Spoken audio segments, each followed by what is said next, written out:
Bonjour, c'est Virginie Dubois, diététicienne nutritionniste. Je vous propose dans cette vidéo de parler de l'alimentation biologique et plus précisément des aliments qu'il vaudrait mieux acheter bio.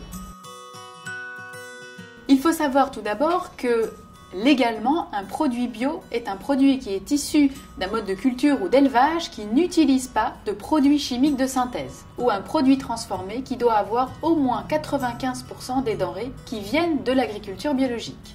Par ailleurs, l'agriculture biologique s'engage dans le respect de la terre, notamment par la rotation des cultures, mais également dans le respect des semences en fonction du terrain et de la saison. L'agriculture biologique s'engage également au respect des animaux en leur proposant une alimentation qui est elle-même issue de l'agriculture biologique et en n'utilisant pas certains médicaments. Et enfin, le respect du consommateur en certifiant des produits qui soient sains et contrôlés. Mais aujourd'hui, le bio, plus qu'un simple mode d'agriculture, c'est aussi un état d'esprit, qui se veut notamment respectueux de l'homme et de la nature.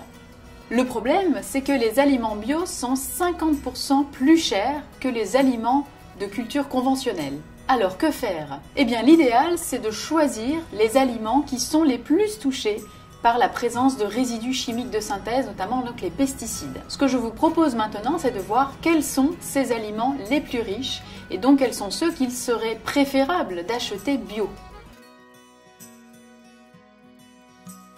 Les plus concernés, ce sont les fruits et légumes. Il faut bien savoir toutefois que les teneurs, même si elles sont plus élevées que dans d'autres produits, elles ne dépassent pas les teneurs réglementaires.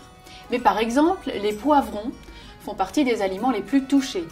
Dans des échantillons de poivrons, on retrouve 40% qui contiennent des résidus qui sont décelables en quantité importante. Par ailleurs, on retrouve les salades. 50% des échantillons sont riches en pesticides, ainsi que les endives ou encore les épinards. Pour ces aliments précisément, il est vivement conseillé d'acheter des produits bio. D'autres produits sont aussi concernés, mais en moins grande quantité. Donc ces aliments, je vous conseille de les acheter bio seulement si vous avez les moyens. C'est le cas des pommes, c'est le cas des poires, des nectarines, des prunes. Donc vous l'aurez remarqué, ce sont surtout les fruits et légumes qu'il est préférable d'acheter bio. En effet, dans les autres aliments et notamment dans les laitages, les différences sont vraiment peu significatives. Si vous ne pouvez pas acheter tous ces fruits et légumes bio, je vous conseille quelques astuces pour limiter autant que possible les pesticides. Dans un premier temps, il est très important de laver les fruits et légumes abondamment à l'eau claire. Ensuite, pour les fruits non bio, il faut absolument les éplucher. Et le mode de cuisson à l'eau est également tout à fait conseillé pour entraîner des pertes de pesticides dans l'eau de cuisson. On conseille alors de varier les techniques de cuisson. La vapeur est très reconnue pour ses intérêts diététiques, mais le mode de cuisson à l'eau, beaucoup plus intéressant pour limiter les pesticides. Le plus important sera donc de varier les techniques de cuisson et peut-être plus cuire à l'eau les légumes ou les fruits concernés par les pesticides.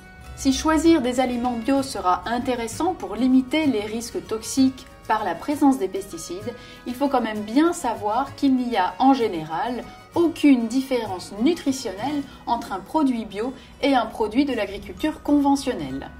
C'est le cas notamment pour les biscuits. Un biscuit bio n'est pas forcément un biscuit diététique. Autrement dit, le bio ne rime pas avec diététique. Il faut encore une fois faire des bons choix alimentaires, même si les produits sont bio. Par ailleurs, si les qualités organoleptiques peuvent être meilleures pour des fruits et des légumes bio, ce n'est pas l'objectif du bio. Non pas forcément plus de goût ou plus d'arômes que les produits de l'agriculture conventionnelle. En conclusion, si vous n'avez pas beaucoup de moyens et si vous ne pouvez pas acheter tous les produits bio parce qu'ils coûtent très cher, limitez seulement aux fruits et légumes cités, ce qui permettra de limiter les pesticides. Pour les autres produits, il y a réellement assez peu de différence. J'espère que ces conseils vous auront aidé à faire de bons choix alimentaires pour votre santé. Et surtout, n'hésitez pas à vous abonner à la chaîne Doctissimo pour encore plein d'autres astuces. À bientôt!